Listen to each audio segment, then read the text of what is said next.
Hey everyone, in today's video, we'll be discussing how to implement a process improvement program inside of your life science, medical device, or pharma organization.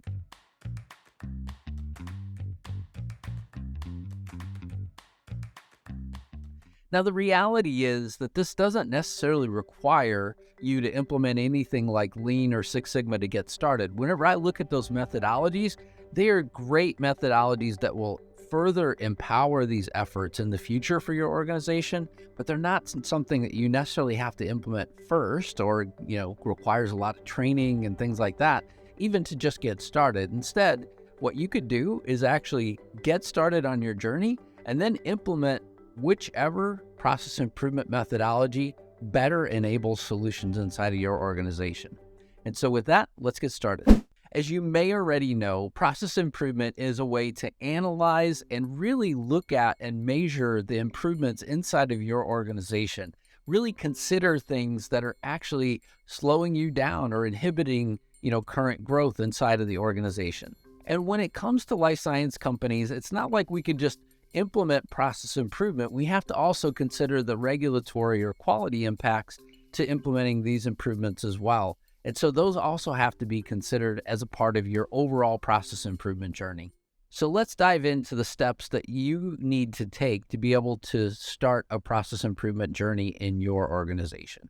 Number one, you're going to establish a cross-functional team. The first step is to establish a team that really embodies the entire organization that should be included inside of the process improvement program. These could be areas like R&D, quality, regulatory, marketing, all of those different areas inside of your organization that actually could be impacted by process improvements as they happen inside the organization. The challenge is that as the organization continues to grow, you need to also consider any additional new departments that are included in your organization in this process improvement journey, primarily for a couple different reasons. Number one, they could be thinking about improvements on their end. Also, improvements in one area actually can impact other areas of the business. We call this squishing the balloon. So if you think about one of those balloon animals, the long balloons that get, made into balloon animals, if you sort of squeeze the air out of one area of the balloon, all the air goes to the other area. What you don't want to have happen is that all the problems or inefficiencies from one department get pushed over into another department, impacting the efficiency of that other department. It essentially doesn't do anything for the broader organization to have one department focus on process improvement and then the other departments inside of the organization be impacted by those inefficiencies inside the organization. And so with that, you want to consider who needs to be involved in this cross-functional team that focuses in on process improvement. My other suggestion is don't just think about the leaders here. There's an opportunity to bring in people that are actually executing the work inside the organization to get things done.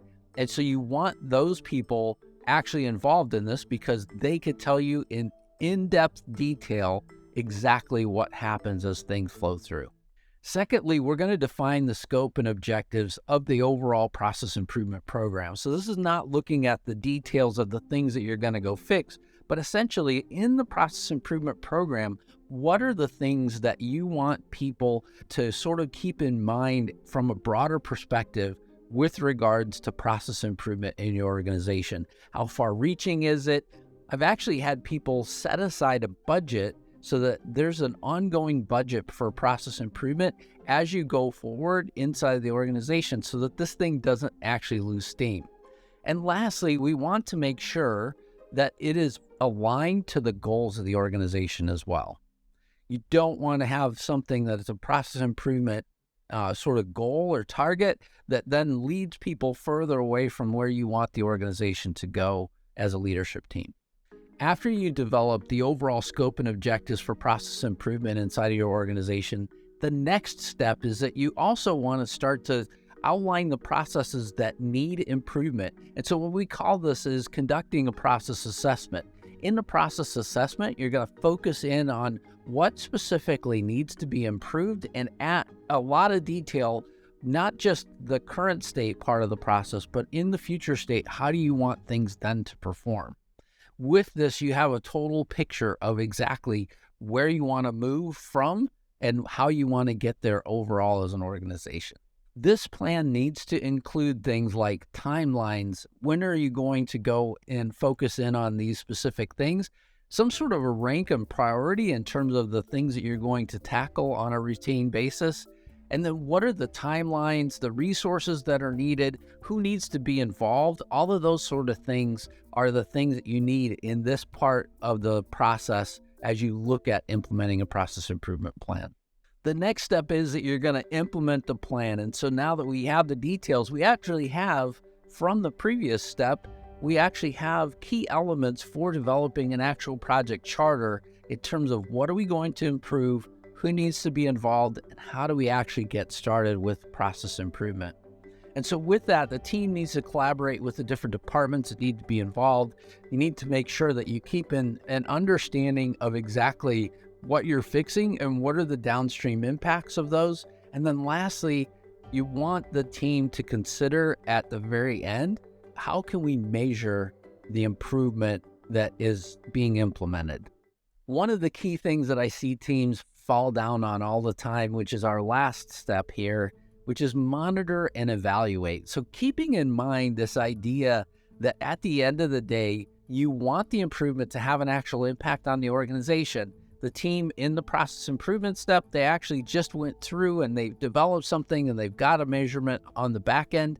You just want to make sure that at the end of the day that you can actually tell whether or not if that process improvement is gaining traction and had an impact at the end of the day or not. And so what you want to do is just monitor and evaluate. This isn't a time to judge the team that went in and tried to fix things. Instead, the key questions to be asking are, did it have an actual impact or not? And if not, why not? What could we do better the next time so that this thing actually does have an impact if it's not today?